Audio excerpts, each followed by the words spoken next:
السلام علیکم، آپ دیکھ رہے ہیں مبشر لقمان چینل۔ میرا نام مبشر لقمان ہے۔ کچھ لوکل نیوز کے ساتھ میں آپ کے پاس آیا ہوں۔ کچھ تو بہت ہی ٹریجک ہے، اللہ رحم کرے، میں پوری خبر بھی نہیں دے سکتا، اور کچھ جو ہیں وہ خوشی کی بھی خبریں ہیں، تو اچھی بھی کوئی خبر آئی ہے اس ملک میں۔ بٹ سب سے پہلے آپ کو پتہ ہے کہ آج صبح 6:45 بجے پمس اسپتال اسلام آباد میں ان کے وارڈ میں آگ لگ گئی، اور اس میں 15 نومولود بچے چارے آگے چلے گئے۔ ابھی کتنے میں یہ بات کر رہا ہوں، اور جو بھی کوئی آپ میں سے ماں باپ ہے سننے والا، وہ سمجھ سکتا ہے، اور اس کو بھی دکھ ہوگا، اس کو بھی تکلیف ہوگی، اس کو بھی جو ہے نا، یہ بہت ہی کرب والی باتیں ہیں کہ جو برداشت کرنی پڑ رہی ہیں۔ اور بتایا جا رہا ہے کہ صبح 6:45 بجے کوئی اے سی کی ڈکٹ میں آگ لگی، اور اس نے پورے وارڈ کو اپنی لپیٹ میں لے لیا۔ تو اب اس میں دو تین باتیں تو بڑی کلیئر ہے نا، میں بغیر وہاں پہ جائے میں آپ کو دو تین باتیں تو میں آپ کو بتا سکتا ہوں۔ اور یعنی یہ حکومت کی نیگلیجنس جو ہے وہ کھل کر سامنے ہے اس میں۔ اب اس کی وجہ کیا ہے؟ اے سی کی ڈکٹ میں آگ لگتی ہے اس وقت اگر اس کی ریگولر مینٹیننس نہ ہو۔ اگر وہ ریگولر مینٹیننس نہیں ہے، اس میں سے وہ گیس لیک ہو رہی ہے، اور وہ کمبسٹیبل گیس ہے، فرض کریں کوئی امونیا وغیرہ کوئی ایسی چیز، تو اس کی وجہ سے وہ پھٹ گیا یا آگ لگ گئی، تو سمجھ میں آتا ہے۔ تو ہر سال ان کی انسپیکشن کا مطلب یہ نہیں ہے، ہسپتالوں کے اندر، اسکولوں کے اندر جو انسپیکشن ہوتی ہے وہ گھروں کی انسپیکشن سے فرق ہوتی ہے۔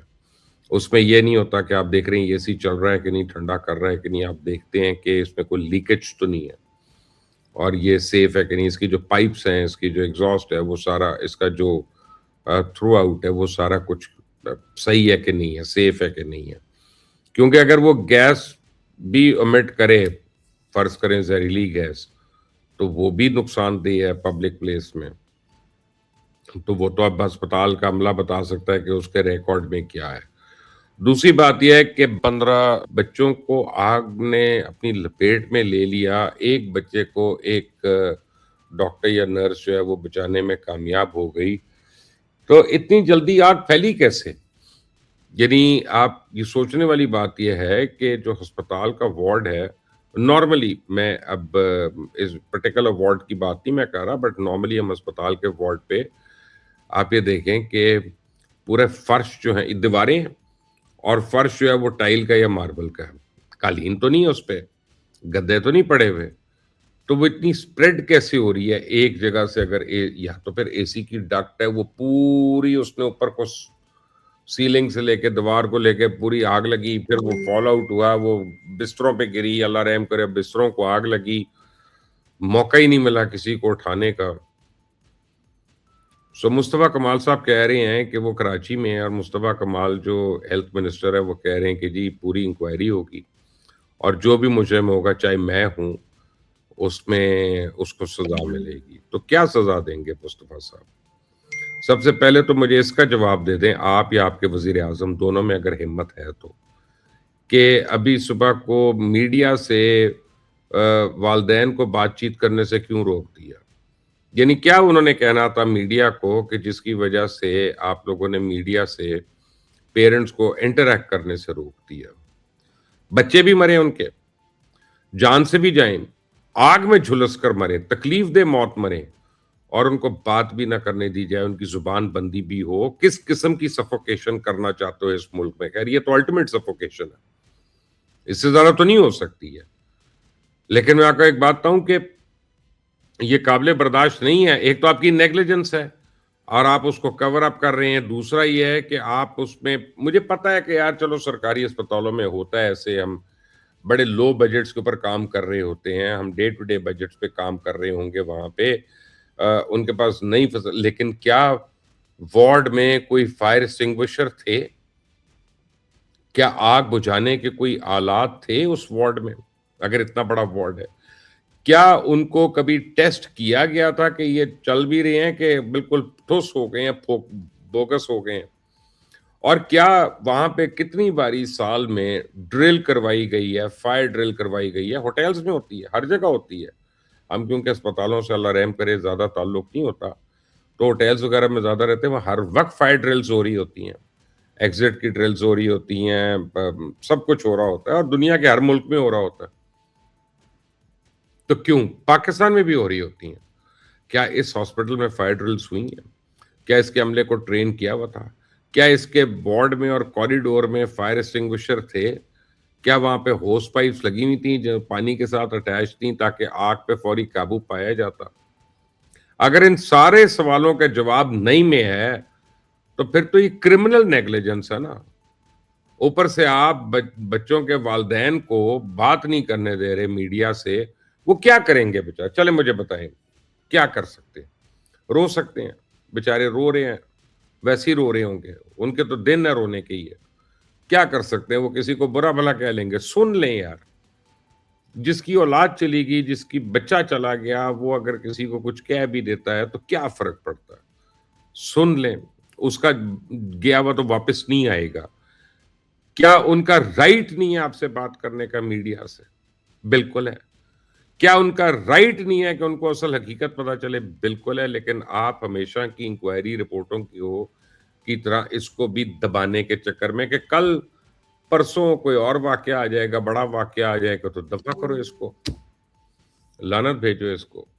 اس کے اوپر ہم کیا کریں؟ آپ دیکھیں کل وہ بس کا ایکسیڈنٹ ہوا ہے پہاڑ کے اوپر، 3 لوگ جہاں بحق ہو گئے.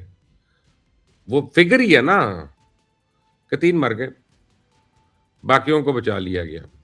چلو جی، ویری گڈ ریسکیو ٹیم، ٹھیک ہے نا، ویری گڈ آپریشن. کوئی اس پہ بھی تحقیق نہیں ہونی. بہت ہوگا تو کہیں گے کہ ڈرائیور جو تھا چرس کا نشہ کر رہا تھا اور اس میں گر گیا، کیونکہ اب وہ تو واپس آ نہیں سکتا بتانے کے لیے اگر وہ جہاں بحق ہونے والوں میں ہے. ورنہ اس کا نام نہیں آئے گا، ورنہ کسی اور کا آئے گا کہ وہ بچہ سامنے آ گیا تھا، اس کو بچاتے ہوئے ایسا ہوا. اور یہ جو بھی ہے کہانی ہے کور اپ. وہ جو سوات میں مرے تھے لوگ اتنے زیادہ، وہ سیلابی ریلے سے بہ کے جو مر گئے تھے وہاں پہ، اس کی انکوائری ہو رہی تھی نا.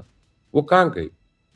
وہ جو نشہرہ میں کلاؤڈ برس سے جو لوگ مرے تھے اور ریسکیو والے جو تھے وہ وہاں سے نہیں ان کو ریسکیو کر سکے تھے کیونکہ they were not qualified and competent. وہ سیلاب کے دنوں میں ساری بات ہو رہی تھی نا. کیا اس انکوائری کا کچھ نکلا؟ نہیں نکلا نا، کچھ بھی نہیں ہوا اس کا. وہ جو روڈا کے اندر ہو رہا تھا اور غیر قانونی ہاؤسنگ سوسائٹیوں کو گرانا تھا، ان کے اوپر ایکشن ہونا تھا، کیا وہ ہو گیا؟ پتہ نہیں ہوا ہے کہ نہیں ہوا، مجھے نہیں پتا. اگر آپ کو پتا ہے تو یہ بھی رپورٹ آپ دبانے کے چکروں میں ہے. یہ شرم نہیں آتی ہے یار.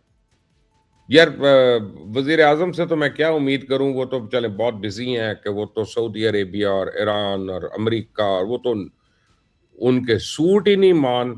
اب تو ان کے جو ڈبل بریسٹ سوٹ ہیں وہ ان کی کریز ہی نہیں اب تو خراب ہوتی، کبھی میں نے دیکھی نہ آگے سے نہ پیچھے سے. تو وہ تو بہت بزی ہیں بھائی، بہت بڑے آدمی بن گئے. تو مصطفیٰ کمال سے ہم پوچھ سکتے ہیں، وہ تو چلو لوکل وزیر ہیں ہمارے اور ہیں بھی لو مڈل کلاس سے. تو مصطفیٰ کمال صاحب کوئی ان سوالوں کا جواب دے گا کہ ہڈرامی رہے گی کہ 2-4 دن بعد کیونکہ کوئی اور سٹوری آ جانی ہے، کوئی اور لڑکی کی خدا نخواستہ ماری جائے گی، کہیں پہ کوئی حادثہ ہو جائے گا، کہیں پہ کچھ ہو جائے گا، کوئی ٹرین گر جائے گی. کوئی اس ملک میں کبھی ایکشن ہوا ہے جو اب ہو جائے گا؟ باتوں کے نعروں کے اشارے کے نعرے. لیکن دکھ مجھے جو ہے نا وہ تو ہے، ایک پیرنٹ ہوں میں، ایک باپ ہوں، اس کے ایسے تو ہے دکھ. لیکن زیادہ دکھ مجھے یہ ہو رہا ہے کہ جناب یعنی ان بچوں کے شہید ہونے والے بچوں کے والدین کو میڈیا سے بات کرنے سے روک دیا گیا. کیا چیز آپ سمجھتے ہیں کہ انہوں نے ان کو بتانا تھا؟ یعنی آپ کہہ رہے ہیں کہ پہلے تمہارے بچے مرے ہماری غفلت سے، یا نہیں غفلت نہیں، اللہ رحم کرے، میں ہی کہہ رہا ہوں یہ، لیکن میرا مطلب وہ تو ابھی ثابت ہونا ہے، وہ تو جب انکوائری آئے گی تب پتہ چلے گا. لیکن تمہارے بچے مر گئے لیکن تمہیں بات نہیں کرنے دیں گے، تمہیں آواز نہیں نکالنے دیں گے تاکہ تم کسی پہ الزام نہ لگا دو. یہی مطلب ہے اس کا. Mustafa Kamal please stand up and answer these questions. ویسے آپ بڑی اونچی اونچی باتیں کرتے ہیں اور اونچی اونچی آواز اٹھا کے باتیں کرتے ہیں.